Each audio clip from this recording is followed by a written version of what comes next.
I was going to plant flowers for her. And when I got here and she wasn't here, or she didn't answer the door, I thought nothing of it. I just went ahead and planted the flowers like I promised her I would. Donna Vagliano had no idea as she worked in her aunt's yard that day in 1993, the 84-year-old was dead. Merle Yuen was beaten to death inside her home with 44 stab wounds spread over her 90-pound body. It took investigators just a few days to find the killer. They didn't have to look far to find Tony Hartzell. He lived feet away, right across the street. Vagliano locked eyes with Hartzell that day in 1993 while her aunt lay dead inside. I noticed he came out of the out onto his porch, and I waved at him. I didn't know that she was in there, that she had been murdered at that point. He was watching my every move. The investigation found Hartzell slipped over to Yuen's home around midnight, September 10, 1993. Yuen knew Hartzell and let him in. Investigators used DNA evidence to prove Tony Hartzell did it. After a 3-week trial, a Gaston County jury found him guilty. Prosecutors sought the death penalty, but this jury note inside the case file shows 8 jurors wanted Hartzell to die for what he did, but 4 did not. Without a unanimous vote for the death penalty, the judge sentenced Hartzell to life in prison. I think that the jurors who agreed that he was guilty gave him life because to them, life meant life. Just like I thought life meant life. I thought he would die in prison. In the 70s, 80s, and into the early 90s, the North Carolina legislature allowed murderers and rapists with life sentences a chance at parole after serving 20 years.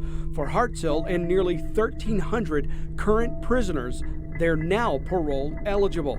But just 14 months after the Yuen murder, the state outlawed parole for crimes committed after October 1994. On March 1st, the 4 members of the state's parole commission voted to free Hartzell.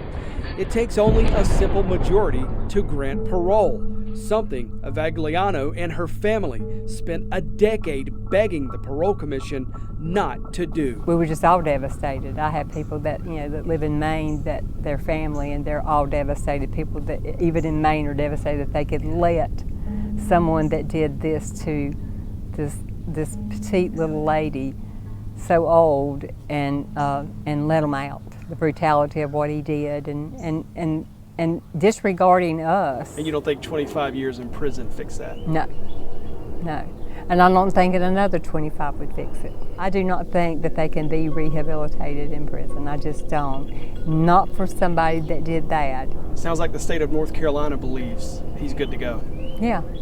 But none of them would volunteer for him to move in beside him. In the past 3 months, this commission freed 6 murderers and 2 convicted rapists just within the Charlotte area.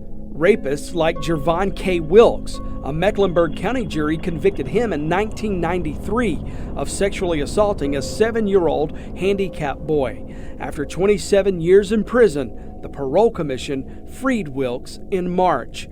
A registered sex offender, he now lives an hour outside the city. I could see the coldness in his eyes, and if you look at him there, he still has those same cold, dark eyes that just seem lifeless and so uncaring. With 60-year-old Hartzell now a free man, Merle Yuen's family says they and other victims' families have fears they thought those jury verdicts took away so many years ago. He knows that where this property is. It's a scary thing to not know if he's watching me, because I testified as well.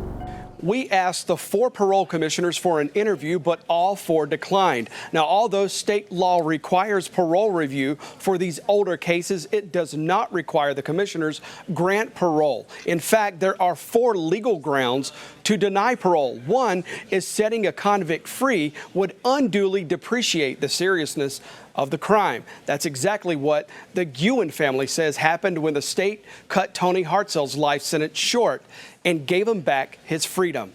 Jody Barr, Fox 46 investigates.